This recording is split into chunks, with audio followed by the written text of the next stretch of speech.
നമുക്കറിയാം, സാധാരണക്കാരായിട്ടുള്ള മനുഷ്യരെ ചേർത്ത് പിടിക്കാനും അവരുടെ കണ്ണീരൊപ്പാനും ഒക്കെ, അതുപോലെ തന്നെ അവരെ ആനന്ദിപ്പിക്കാനും ഒക്കെ മനസ്സ് കാണിച്ചിട്ടുള്ള ഒരു അതുല്യ കലാകാരൻ തന്നെയാണ് നമ്മുടെ കലാഭവൻ മണി. അദ്ദേഹം അന്തരിച്ചിട്ട് ഇന്ന് 9 വർഷങ്ങൾ പിന്നിട്ടു. ഇന്നും ഈ ഒരു ജനഹൃദയങ്ങളിൽ മരണമില്ലാതെ തുടരുകയാണ് നമ്മുടെ കലാഭവൻ മണി. താരപരിവേഷമില്ലാതെ ആടിയും പാടിയും ചിരിച്ചും ചിരിപ്പിച്ചും ഒക്കെ സാധാരണക്കാരനായി തന്നെയാണ് മണി ജീവിച്ചതും. മലയാള സിനിമയിലെ ഓൾറൗണ്ടർ എന്ന് വേണമെങ്കിൽ പറയാം. അഭിനയം മുതൽ ആലാപനം വരെയും സംഗീത സംവിധാനം മുതൽ എഴുത്ത് വരെയും കലാഭവൻ മണിക്ക് വഴങ്ങിയിട്ടുണ്ടായിരുന്നു. ഇന്നും താരത്തിന്റെ ആ ഒരു മരണം ഒരു തീരാ ദുഃഖം തന്നെയാണ്. മദ്യപാനമടക്കമുള്ള ഇത്തരം ശീലങ്ങൾ തന്നെയാണ് ഈ ഒരു താരത്തെ അസുഖത്തിലേക്കും പിന്നീട് അത് മരണത്തിലേക്കും കൊണ്ടു ചെന്നെത്തിച്ചത്. 2016 മാർച്ച് മാസത്തിലാണ് കലാഭവൻ മണി അപ്രതീക്ഷിതമായിട്ട് മരണപ്പെടുന്നത്. പിന്നാലെ ഗുരുതര ആരോപണങ്ങളും ഉയർന്നു വന്നിരുന്നു. അടുത്തിടെ മണിയുടെ മരണത്തെക്കുറിച്ച് അന്വേഷണ സംഘത്തിലുണ്ടായിരുന്ന ഉണ്ണിരാജൻ IPS പറഞ്ഞ വാക്കുകളും ഏറെ ശ്രദ്ധിക്കപ്പെട്ടിരുന്നു. ഓട്ടോറിക്ഷക്കാരൻ എന്ന നിലയിൽ ജീവിതം തുടങ്ങിയ സിനിമാ പ്രേമിയായ ഒരു സാധാരണക്കാരന്റെ വളർച്ചയായിരുന്നു. മണിയുടെ മരണത്തെക്കുറിച്ച് സഫാരി ചാനലിന് നൽകിയ അഭിമുഖത്തിൽ അന്വേഷണ ഉദ്യോഗസ്ഥനായ ഉണ്ണിരാജൻ IPSന്റെ വെളിപ്പെടുത്തലുകളാണ് ഇപ്പോൾ വൈറലാവുന്നത്. 2016 മാർച്ച് 5-ലാണ് പുലർച്ചെ ബ്ലഡ് ഛർദ്ദിച്ചതിനെ തുടർന്ന് അബോധാവസ്ഥയിൽ ചാലക്കുടിയിലുള്ള ഒരു ആശുപത്രിയിലേക്ക്, പിന്നീട് അമൃത ആശുപത്രിയിലേക്ക് മാറ്റുന്നത്. മണിയുടെ അച്ഛൻ പണ്ട് ജോലി ചെയ്തിരുന്ന പറമ്പ് മണി വാങ്ങുകയും ചാലക്കുടി പുഴയുടെ തീരത്തുള്ള ആ പറമ്പിൽ ഓല കൊണ്ട് മേഞ്ഞ ഒരു ഷെഡും അതിനോട് ചേർന്ന ചെറിയൊരു മുറിയും സിറ്റൌട്ടുമുള്ള ഒരു വീടും പണിതിട്ടിരുന്നു. ഇതിനെയാണ് മണിയുടെ പാഡി എന്നറിയപ്പെട്ടിരുന്നത്. മണി നാട്ടിലുണ്ടെങ്കിൽ കൂടുതൽ സമയം ഈ പാടിയിലായിരിക്കും താമസം. നാട്ടുകാരും സുഹൃത്തുക്കളുമായി കുറേയധികം ആളുകൾ ഒപ്പമുണ്ടാകും. അവിടെ ഭക്ഷണം ഉണ്ടാക്കാനും മദ്യം വാങ്ങിക്കൊണ്ടുവരാനും ഒക്കെ ആൾക്കാരുണ്ടാകും. 4-ാം തീയതി വൈകിട്ട് ഇടുക്കി ജാഫർ, നാദ്രഷ, തരികിട സാബു തുടങ്ങിയവർ മണിയെ കാണാൻ അവിടെ എത്തിയിട്ടുണ്ട്. അവിടെ ബീഫ് ഉണ്ടാക്കലും ചീട്ടുകളിയും മദ്യവുമൊക്കെയായി വലിയ ആഘോഷങ്ങളായിരുന്നു. മണി ബിയർ മാത്രമേ കുടിക്കുള്ളൂ. അതുകൊണ്ട് 8-10 ബോട്ടിൽ ബിയറുമുണ്ട്. മണി ഡയബറ്റിക് പേഷ്യന്റ് ആയിരുന്നു. ഇൻസുലിന് മരുന്നും എടുക്കുന്നുണ്ടായിരുന്നു. ശരീരം ക്ഷീണിച്ചു വരുന്നുണ്ടായിരുന്നു. ഇടുക്കി ജാഫറും സാബുവും ഒക്കെ അവിടുത്തെ സൽക്കാരമൊക്കെ കഴിഞ്ഞ് രാത്രി വളരെ വൈകിയാണ് തിരിച്ചുപോയത്. രാത്രി 2 മണിയോടടുത്താണ് മണിയും ബാക്കിയുള്ള സുഹൃത്തുക്കളും ഭക്ഷണം കഴിക്കുന്നത്. വെളുപ്പിന് 5:40 മണി എഴുന്നേറ്റ് ഒരു ബിയർ കൂടി പൊട്ടിച്ചു കുടിച്ചു. എന്നിട്ട് റൂമിൽ നിന്നിറങ്ങി പാഡിയിൽ കിടക്കുന്ന സുഹൃത്തുക്കളുടെ കൂടെ പോയി അവരെ കെട്ടിപ്പിടിച്ചു കിടന്നു. പിന്നെ 7 മണിക്ക് മണി വീണ്ടും റൂമിലേക്ക് പോയി. ഇൻസുലിൻ എടുത്തു കൊടുക്കുന്നത് ഒരു സുഹൃത്താണ്. ഇൻസുലിൻ എടുക്കാൻ ചെന്നപ്പോൾ കാണുന്നത് രക്തം ഛർദ്ദിക്കുന്നതാണ്. വാഷ് ബേസിന്റെ പുറത്തേക്ക് തെറിച്ചു വീണ ബ്ലഡ് മണി കൈകൊണ്ട് തട്ടി അതിനുള്ളിലേക്ക് ഇട്ട് വെള്ളം ഒഴിക്കുകയായിരുന്നു. ഹോസ്പിറ്റലിൽ പോകാമെന്ന് പറഞ്ഞപ്പോൾ തൊണ്ട മുറിഞ്ഞതായിരിക്കാം, പോകണ്ട എന്ന് പറഞ്ഞിട്ട് കുടിക്കാൻ സോഫ്റ്റ് ഡ്രിങ്ക്സ് ചോദിച്ചു. അയാൾ അത് കൊടുക്കാൻ വരുമ്പോൾ കാണുന്നത് വീണ്ടും രക്തം ഛർദ്ദിക്കുന്നതാണ്. പറഞ്ഞതൊന്നും കേൾക്കാതെ മണി പോയി കിടന്നു. കൂടെ ഉണ്ടായിരുന്നയാൾ പോയി എല്ലാവരും വിളിച്ചു കൊണ്ടുവന്നു. അടുത്തുള്ള ഹോസ്പിറ്റലിൽ നിന്ന് ഗുളിക കൊടുത്തു. അതും ഛർദ്ദിച്ചുപോയി. പിന്നീടാണ് മണിയുടെ സുഹൃത്തായ ഒരു ഡോക്ടർ എത്തി നിർബന്ധിച്ച് അമൃതയിലേക്ക് മാറ്റുന്നത്. പോകുന്ന വഴിക്കായിരുന്നു മണിയുടെ വീടും അനിയന്റെ വീടും ഒക്കെ. പക്ഷേ മണിക്കെന്നും സുഹൃത്തുക്കളോടും സുഹൃത്തുക്കളിൽ നിന്ന് തിരിച്ച് മണിയോടും ഒരു ആത്മബന്ധം കൂടുതലായിരുന്നു. അവർ അതുകൊണ്ട് തന്നെയാവണം വീട്ടിലെന്ന് പറയാൻ നിൽക്കാതെ പെട്ടെന്ന് ആശുപത്രിയിൽ എത്തിക്കാനാണ് നോക്കിയത്. മരണശേഷം നടന്ന പരിശോധനകളിൽ മണിയുടെ രക്തത്തിൽ കണ്ടെത്തിയ മീഥൈൽ ആൽക്കഹോളിന്റെ കീടനാശിനിയുടെ സാന്നിധ്യം ഉണ്ടായിരുന്നു എന്ന റിപ്പോർട്ടാണ് ലഭിച്ചത്. ഇൻവെസ്റ്റിഗേഷന്റെ ഭാഗമായി മണിയുടെ പാഡി പലതവണ പരിശോധിച്ചിരുന്നു. അതിന്റെ പരിസരത്ത് കാണപ്പെട്ടിരുന്ന എല്ലാ വസ്തുക്കളും കണ്ടെടുക്കുകയും ചെയ്തു. സാധാരണ മദ്യപിക്കുമ്പോൾ ഈഥൈൽ ആൽക്കഹോൾ ആണ് കാണാറുള്ളത്. മീഥൈൽ ആൽക്കഹോളിന്റെ അംശം സാധാരണ കാണുന്നത് ടർപ്പന്റൈൻ അല്ലെങ്കിൽ പെയിന്റ് റിമൂവറിലാണ്. 100 മില്ലി രക്തത്തിൽ 30 മില്ലിഗ്രാമിൽ കൂടുതൽ മീഥൈൽ ആൽക്കഹോളിന്റെ അംശമുണ്ടെങ്കിൽ അത് അപകടകരമാണ്. മണി അടുത്ത കാലത്തെങ്ങാനും ചാരായം മാറ്റിയത് കഴിച്ചിട്ടുണ്ടോ എന്നാണ് അന്വേഷിച്ചത് പിന്നീട്. എന്നാൽ ഇതിന് 3 മാസം മുൻപാണ് മണി ആരോ മാറ്റിക്കൊണ്ടുവന്ന ചാരായം കുടിച്ചിട്ടുള്ളത്. പിന്നീട് മണി പോകുന്നത് മൂന്നാറിലാണ്. അവിടെ മണിക്കൊരു വീടുണ്ട്.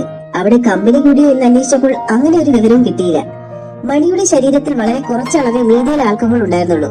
സാധാരണ മീഥൈൽ ആൽക്കഹോൾ കഴിച്ചാൽ കണ്ണിന്റെ കാഴ്ച പോകും, മറ്റുള്ള അസ്വസ്ഥതകളൊക്കെ ഉണ്ടാകാറുണ്ട്. മണി കുടിച്ചിരുന്ന ബിയറിന്റെ കുപ്പികളെല്ലാം കളക്ട് ചെയ്തിട്ട് കെമിക്കൽ അനാലിസിസിന് അയച്ചു. മണി ഡയബറ്റിക്സിന് വേണ്ടി കഴിക്കുന്ന ഒരു ടാബ്ലറ്റ് ഉണ്ട്. മണിക്ക് ഈ ടാബ്ലറ്റ് ഡോക്ടർ വളരെ നേരത്തെ തന്നെ എഴുതി കൊടുത്തതാണ്.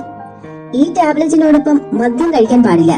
അങ്ങനെ ചെയ്താൽ ഇവ തമ്മിൽ രാസപ്രക്രിയ ഉണ്ടായി ശരീരത്തെ ദോഷകരമായി ബാധിക്കും. രാവിലെയും വൈകിട്ടും ഈ ടാബ്ലറ്റ് മണി കഴിക്കുന്നുണ്ട്. അന്ന് രാവിലെയും മണി ഈ ടാബ്ലറ്റ് കഴിച്ചിരുന്നു. ഇതോടൊപ്പം തന്നെ മണി ശാരീരികമായി വീക്കാകാൻ തുടങ്ങിയിരുന്നു. നല്ല ആരോഗ്യമുള്ള മണി ആരോഗ്യം മോശമായപ്പോൾ മുതൽ ഷർട്ടിനുള്ളിൽ 1-2 സ്വെറ്റർ പോലുള്ള ബനിയനിട്ടാണ് പുറത്തേക്ക് പോയിരുന്നത്. എഴുന്നേറ്റ് നിൽക്കാൻ പോലും വയ്യെങ്കിലും അവസാന സ്റ്റേജ് പരിപാടിയിൽ 3 മണിക്കൂറാണ് നിന്ന് പാടിയത്. മണി ഒരു ലിവർ സിറോസിസ് രോഗിയായിരുന്നു. ലിവർ പൊട്ടിയിട്ട് കഴുത്തിലുള്ള നേഴ്സ് പലപ്പോഴും ബാനിങ് നടത്തേണ്ടി വന്നിട്ടുണ്ട്. മണി പലപ്പോഴും ഇത് ശ്രദ്ധിച്ചിരുന്നില്ല. രക്തം ഛർദ്ദിക്കുന്നത് ലിവർ സിറോസിസിന്റെ ലക്ഷണമാണ്. മണി ഒരു ദിവസം ഉപയോഗിച്ചിരുന്നത് 12 മുതൽ 13 കുപ്പി ബിയറാണ്. മരിക്കുന്നതിന്റെ തലേ ദിവസമായ 4-ാം തീയതി, അതിന്റെ തലേന്ന് 3-ാം തീയതി, മരിക്കുന്നതിന്റെ അന്ന് 5-ാം തീയതി മണി ബിയർ ഉപയോഗിച്ചിരുന്നു. 4-ാം തീയതി 12 കുപ്പി ബിയർ കുടിച്ചിട്ടുണ്ടാകും. ഈ ബിയറുകളിലായിരുന്നു മീഥൈൽ ആൽക്കഹോൾ. ഒരുപാട് ബിയർ കഴിക്കുമ്പോൾ മീഥൈൽ ആൽക്കഹോളിന്റെ അളവ് കൂടുകയാണ് ചെയ്യുന്നത്. മണിയുടെ കാര്യത്തിലും ഇതാണ് സംഭവിച്ചത്. പ്രത്യേകിച്ച് മണി ഒരു ലിവർ സിറോസിസ് രോഗിയാകുമ്പോൾ ഇത് പെട്ടെന്ന് ട്രിഗർ ചെയ്യും. ബിയർ കൂടുതൽ കഴിച്ചതുകൊണ്ടുണ്ടായ മീഥൈൽ ആൽക്കഹോളിന്റെ കണ്ടന്റ് കൂടിയത് കൊണ്ടുള്ള മരണമാണ്. തനിക്ക് ലിവർ സിറോസിസ് ഉണ്ടെന്ന് അറിയാമായിരുന്നിട്ടും മണി അതിന് അഡിക്റ്റ് ആയതുകൊണ്ടാണോ എന്നറിയില്ല, അദ്ദേഹം കൂടുതലായി കഴിച്ചിരുന്നത് ബിയർ ആയിരുന്നു.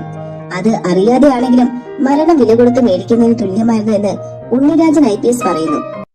കുറച്ചു നാളുകൾക്ക് മുൻപ് തന്നെ മണിച്ചേട്ടന്റെ ഭാര്യയും നിമ്മി പറഞ്ഞ വാക്കുകളും സോഷ്യൽ മീഡിയയിൽ വീണ്ടും വൈറലായിരുന്നു. അതായത് അദ്ദേഹത്തിന് ഒരുപാട് സുഹൃത്തുക്കൾ ഉണ്ടായിരുന്നു, പക്ഷെ ആരെയും വീട്ടിൽ കൊണ്ടുവരാറില്ല എന്നും ആ സൗഹൃദത്തിന് ഒരു കാര്യത്തിലും ഞങ്ങൾ ഇടപെടാറില്ലായിരുന്നു എന്നാണ് നിമ്മി പറഞ്ഞിരുന്നത്. എന്നാൽ അത്തരം സൗഹൃദങ്ങളിലെ ചില കൂട്ടുകെട്ടുകൾ അദ്ദേഹത്തെ വഴിതെറ്റിച്ചു എന്നും നിമ്മി എടുത്ത് പറയുന്നുണ്ട്. ഇത്രയും മാരകമായിട്ടുള്ള കരൾ രോഗം കലാഭവൻ മണിക്ക് ഉണ്ടായിരുന്നു എന്നുള്ളത് അദ്ദേഹത്തിന്റെ ഭാര്യയായ നിമ്മിക്കും അറിയില്ലായിരുന്നു എന്നാണ് നിമ്മി ആ ഒരു ഇന്റർവ്യൂവിൽ പറഞ്ഞത്. അതായത് അറിയിച്ചില്ല എന്ന് വേണമെങ്കിൽ പറയാം.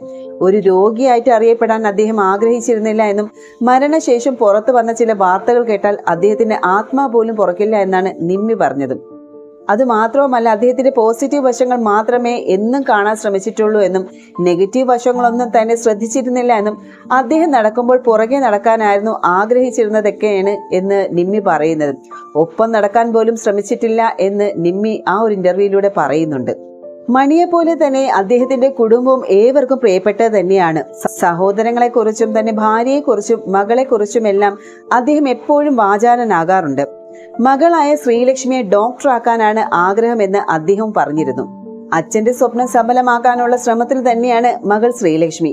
അതിനു വേണ്ടിയിട്ട് എൻട്രൻസ് കോച്ചിങ്ങിന് പോയതും അതിനുശേഷം MBBS അഡ്മിഷൻ എടുത്തതിന്റെയൊക്കെ എല്ലാ വിശേഷങ്ങൾ നമ്മൾ കണ്ടതാണല്ലോ. അത് ഏറ്റവും കൂടുതൽ വൈറലുമായിരുന്നു. കലാഭവൻ മണിയുടെ മരണശേഷം അദ്ദേഹത്തിന്റെ ഭാര്യയും മകളെയും ഒരുപാട് ആളുകൾ അന്വേഷിച്ചെങ്കിലും മാധ്യമങ്ങളിൽ നിന്നും അതുപോലെ തന്നെ പൊതുപരിപാടികളിൽ നിന്നൊക്കെ അകന്നു കഴിയുകയായിരുന്നു അവർ. എറണാകുളത്തെ Sree Narayana college of medical science MBBS 4-ാം വർഷ വിദ്യാർത്ഥിനിയാണ് മണിയുടെ ഏക മകൾ ശ്രീലക്ഷ്മി. അച്ഛന്റെ മരണം നൽകിയ ആ ഒരു വേദനയിലാണ് ശ്രീലക്ഷ്മി 10ാം ക്ലാസ് പരീക്ഷ എഴുതിയതും 5 A+ഉം ഒരു B+ അടക്കം നേടുന്നതും. തുടർന്ന് +2-ന് മികച്ച മാർക്ക് വാങ്ങി. കലാഭവൻ മണിയുടെ ഏറ്റവും വലിയ ആഗ്രഹം മകളെ ഒരു ഡോക്ടർ ആക്കണം എന്ന് തന്നെയായിരുന്നു. അങ്ങനെയാണ് 2 വർഷത്തോളം കാത്തിരുന്ന് എൻട്രൻസ് പരിശീലനം നടത്തി ശ്രീലക്ഷ്മി MBBS പ്രവേശനം നേടിയത്. മകൾക്ക് പഠിക്കാനുള്ള സൗകര്യം കണക്കിലെടുത്താണ് ഈ ഒരു കോളേജിന് തൊട്ടടുത്തുള്ള ഒരു ഫ്ലാറ്റ് വാടകയ്ക്കെടുത്ത് അവിടെ താമസിക്കുകയാണ് അമ്മ നിമ്മി. മണിയുടെ മരണശേഷം ചാലക്കുടിയിലെ മണികൂടാരം വീട്ടിൽ നിമ്മിയും മകളും നിമ്മിയുടെ മാതാപിതാക്കളുമായിരുന്നു ഉണ്ടായിരുന്നത്. നിമ്മിയും ശ്രീലക്ഷ്മിയും എറണാകുളത്തേക്ക് മാറിയതോടെ ഈ ഒരു മാതാപിതാക്കൾ നിമ്മിയുടെ സഹോദരിയുടെ വീട്ടിലേക്ക് മാറി. വല്ലപ്പോഴും അവധിക്ക് മാത്രമേ നിമ്മിയും മകളും ചാലക്കുടിയിൽ വീട്ടിലേക്ക് എത്താറുള്ളത്. ബന്ധുക്കൾ ആരെങ്കിലും എത്തി വീടും പരിസരവും ഒക്കെ വൃത്തിയാക്കിയിടും. അല്ലാത്ത പക്ഷം പൂർണ്ണമായും ആ ഒരു വീട് പൂട്ടിക്കിടക്കുകയാണിപ്പോൾ. കലാഭവൻ മണി ജീവിച്ചിരുന്ന ആ ഒരു കാലത്ത് രാവിലെ മുതൽ ആ വീട്ടിലേക്ക് സന്ദർശകരുടെ ഒരു ബഹളമായിരുന്നു. സഹായം ചോദിച്ചെത്തുന്നവരും ഒന്ന് കാണാനും സംസാരിക്കാനും ഒരു ഫോട്ടോ എടുക്കാനും ഒക്കെയായിരുന്നു. 100 കണക്കിന് പേരായിരുന്നു ഓരോ ദിവസവും ഈ ഒരു മണികൂടാരത്തിലേക്ക് എത്തിയിരുന്നത്. എന്തായാലും മണിയുടെ മരണശേഷം അതിനൊക്കെ അവസാനമാകുമെന്ന് കരുതിയെങ്കിലും ഇപ്പോഴും ഇവിടേക്ക് ജനങ്ങൾ ഒരുപാട് വരുന്നുണ്ട്. മരണശേഷവും മണിയുടെ സ്മൃതി മണ്ഡപത്തിലെത്തി അതിനരികെ അല്പനേരം ഇരുന്നാണ് പലരും മടങ്ങി പോവാറുള്ളതും. അത്രത്തോളം സ്നേഹമാണ് അദ്ദേഹത്തിന്റെ ആരാധകർ ആ ഒരു നടനോട് കാണിക്കുന്നതും. ശ്രീലക്ഷ്മി 10ാം ക്ലാസ് പരീക്ഷയ്ക്ക് തയ്യാറെടുക്കുന്നതിനിടയിലായിരുന്നു മണിയുടെ വിയോഗം. അച്ഛന് പഠിക്കാനുള്ള സാഹചര്യമില്ലായിരുന്നു. കോപ്പി അടിച്ചിട്ടും 10ാം ക്ലാസ് കടന്നു കിട്ടിയില്ല. മോൻ നന്നായി പഠിച്ച് ഡോക്ടറാകണം. ഇവിടെ അച്ഛനൊരു ആശുപത്രി പണിതു തരും. പാവങ്ങളെ സൗജന്യമായി തന്നെ ചികിത്സിക്കണം. ഇതായിരുന്നു മകളോട് അച്ഛൻ പറഞ്ഞ വാക്കുകൾ. മോളെ എന്നല്ല മോനെ എന്നാണ് അച്ഛൻ തന്നെ വിളിക്കാറുള്ളതെന്നാണ് മുൻപൊരു ഇന്റർവ്യൂവിൽ ശ്രീലക്ഷ്മി പറഞ്ഞത്. അച്ഛൻ മരിച്ചു എന്ന് ഞങ്ങൾക്ക് വിശ്വസിക്കാൻ ഇപ്പോഴും കഴിഞ്ഞിട്ടില്ല. അച്ഛൻ്റെ ആത്മാവ് ഇപ്പോഴും ഞങ്ങൾക്കൊപ്പമുണ്ട്. നന്നായി പഠിക്കണം, എല്ലാ വിഷയങ്ങൾക്കും നല്ല മാർക്ക് വാങ്ങണം എന്നായിരുന്നു മരിക്കും മുൻപ് എന്നോട് അച്ഛൻ പറഞ്ഞത്. അച്ഛൻ കൊടുത്ത ആ ഒരു വാക്ക് പാലിക്കണം. ആൺകുട്ടികളെ പോലെ നല്ല ധൈര്യം വേണമെന്നും കാര്യപ്രാപ്തി വേണമെന്നൊക്കെയാണ് അച്ഛൻ പറയാറുണ്ടായിരുന്നത്. കുടുംബത്തിലെ കാര്യങ്ങളൊക്കെ ഒറ്റയ്ക്ക് നോക്കി നടത്താൻ കഴിയണമെന്നെല്ലാം പറയുമായിരുന്നു എന്നാണ് ഒരിക്കൽ മണിയെക്കുറിച്ച് മകൾ പറഞ്ഞത്. മുൻപ് പല പൊതുപരിപാടികൾക്ക് മണിക്കൊപ്പം ശ്രീലക്ഷ്മി പോകാറുണ്ടായിരുന്നു. 2 കാസറ്റുകളിൽ അച്ഛനോടൊപ്പം പാടുകയും ചെയ്തു ശ്രീലക്ഷ്മി. കലാഭവൻ മണിയുടെ ജീവിതത്തിൽ തന്നെ വലിയ വഴിത്തിരിവായ വാസന്തി ലക്ഷ്മിയും പിന്നെ ഞാനും എന്ന ചിത്രം തിയേറ്ററുകൾ നിറഞ്ഞാടുമ്പോഴായിരുന്നു ശ്രീലക്ഷ്മി പിറക്കുന്നത്. നല്ല കാര്യപ്രാപ്തിയും തന്റേടമൊക്കെ വേണം, എല്ലാം ഒറ്റയ്ക്ക് ചെയ്യാൻ കഴിയണം എന്നൊക്കെ പറയാറുണ്ടായിരുന്നു എന്നോട്. എന്തിനാണ് എന്നോട് ഇങ്ങനെയൊക്കെ സംസാരിക്കുന്നതെന്നൊക്കെയായിരുന്നു അന്ന് ചിന്തിച്ചത്. അച്ഛൻ എല്ലാം നേരത്തെ മനസ്സിലാക്കിയിരുന്നത് കൊണ്ടാണോ അങ്ങനെ പറഞ്ഞതെന്ന് അറിയില്ല. വീട്ടിലെത്തിയാൽ പാട്ടും പാചകവും ഒക്കെയായി അച്ഛൻ ഞങ്ങളുടെ കൂടെ തന്നെ ഉണ്ടാവുമായിരുന്നു. അച്ഛൻ അറിയാതെയായിരുന്നു ഞാൻ മിമിക്രി ചെയ്തു തുടങ്ങിയത്. ഞാൻ ഇങ്ങനെയൊക്കെ കാണിക്കുന്നുണ്ടെന്ന് അറിഞ്ഞപ്പോൾ സജഷൻസ് ഒക്കെ പറഞ്ഞു തന്നിരുന്നു. മണിയുടെ മകളാണ് എന്ന് പറയുമ്പോൾ എന്നോട് പാട്ട് പാടാമോ, മിമിക്രി കാണിക്കാമോ എന്നൊക്കെ ചോദിക്കാറുണ്ട് ആളുകൾ. അച്ഛനെ മനസ്സിലോർത്താണ് ഞാൻ എല്ലാം ചെയ്യുന്നതെന്നും അന്നത്തെ ഒരു ഇന്റർവ്യൂവിൽ ശ്രീലക്ഷ്മി പറഞ്ഞിരുന്നു.